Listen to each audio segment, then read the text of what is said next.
অন্যদিকে কাশ্মীরে জঙ্গিদের খোঁজে জারি রয়েছে তল্লাশি। জম্মু কাশ্মীর পুলিশের স্পেশাল অপারেশন গ্রুপের সঙ্গে যৌথভাবে তল্লাশি চালাচ্ছে ভারতীয় সেনাবাহিনী।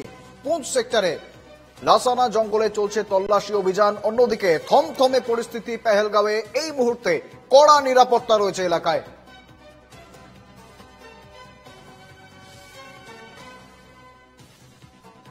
একদিকে দেখতে পাচ্ছেন পুঞ্চ সেক্টরে তল্লাশি অভিযান চালাচ্ছে সেনাবাহিনী, ভারতীয় সেনাবাহিনী, পাশাপাশি জম্মু কাশ্মীর পুলিশও রয়েছেন। অন্যদিকে একেবারে স্তব্ধ পেহেলগাঁও। জঙ্গি হামলার পর থেকে রীতিমতো স্তব্ধ, ফাঁকা রাস্তাঘাট, একেবারে শুনশান পরিস্থিতি, একেবারে শুনশান কিন্তু রাস্তাঘাট রয়েছে। একদিকে দেখতে পাচ্ছেন সেই পেহেলগাঁওয়ের ছবি, অন্যদিকে পুঞ্চ সেক্টরে জারি রয়েছে সেনার অভিযান।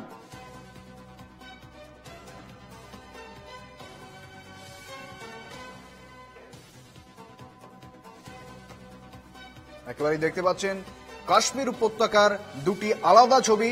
এই পেহেলগামে জঙ্গি হামলার পর থেকে যে ছবি বর্তমানে সামনে আসছে, রীতিমতো শুনশান পেহেলগাঁও, ফাঁকা রাস্তাঘাট, বন্ধ রয়েছে দোকানপাট, একে একে হোটেল ছাড়ছেন পর্যটকরা কাশ্মীর ছাড়ছেন। অন্যদিকে এই জঙ্গিদের খোঁজে সন্ত্রাসবাদ দমনে কিন্তু রীতিমতো অ্যাকশন মোডে ভারতীয় সেনাবাহিনী। চলছে তল্লাশি, পুঞ্চ সেক্টরে তল্লাশি চালাচ্ছে ভারতীয় সেনাবাহিনী।